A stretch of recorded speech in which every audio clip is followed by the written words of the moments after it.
Developing news from KXAN News. Afternoon, we're following developing news out of Travis County. Travis County's top prosecutor, the DA, says she's sorry after being arrested on charges of driving while intoxicated. Omar Lewis has been following the developments in the case. Tell us what you know. Good evening, Dave. It's very interesting. The arrest affidavit had a lot to say. They described Lehmberg's demeanor as being both polite and excited, as well as insulting and cocky. Now, she did admit to having 2 vodka drinks, but police say her eyes were watery and bloodshot red. A spokesman for Lehmberg said she would not be doing any on-camera interviews today, but she did release a statement saying, "I am truly sorry to have let the citizens of Travis County down. I deeply regret the actions and take full responsibility. As I continue to carry out my responsibilities as district attorney, I hope that the community will forgive my mistake." Here is how investigators say it all started around 10:45 last night. They got a call reporting that a car was driving on the shoulder of FM 620 for at least a mile. The caller also said the driver then swerved into oncoming traffic at the Comanche Trail intersection before coming to a stop in front of St. Luke's Church. Once Travis County Sheriff's officers arrived, they found an open bottle of vodka in the front seat of the car.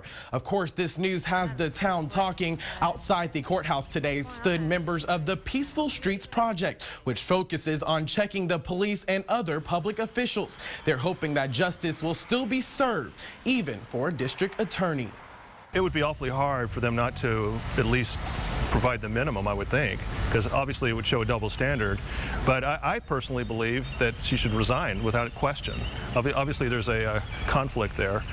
You know, these people are human, and just because they have a title doesn't mean that they should be treated any differently.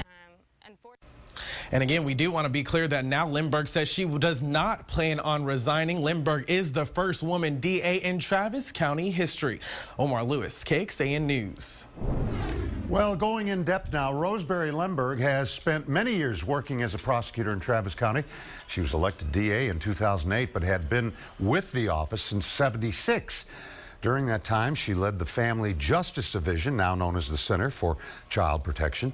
This past November, she won re-election in an unopposed race after winning the Democratic primary. So what will happen next? Because it's a misdemeanor charge, Lehmberg's office will not have handled the case anyway. Instead, that work goes to the Travis County Attorney David Escamilla's office, which is completely separate. This case could have a big implication if Lehmberg chooses to resign or is forced out. Republican Governor Rick Perry would then name a replacement for the Democrat. The Travis County District Attorney is the most powerful DA in the state because that office also contains the Public Integrity Unit, which investigates insurance fraud and motor fuel tax fraud. It also prosecutes elected officials in corruption cases. But like we said earlier, Lehmberg says she has no plans to resign. Austin Police Chief is weighing in, even though his department's not connected to the investigation. Chief Art Acevedo says, "I am grateful no one was injured or killed in this case. Rosemary's a close friend and colleague. However, my stance on DWI is very clear. I was saddened to learn of her arrest." Acevedo's an outspoken advocate against drunk driving. He went on to say he's confident Lehmberg will handle the situation in a quick manner.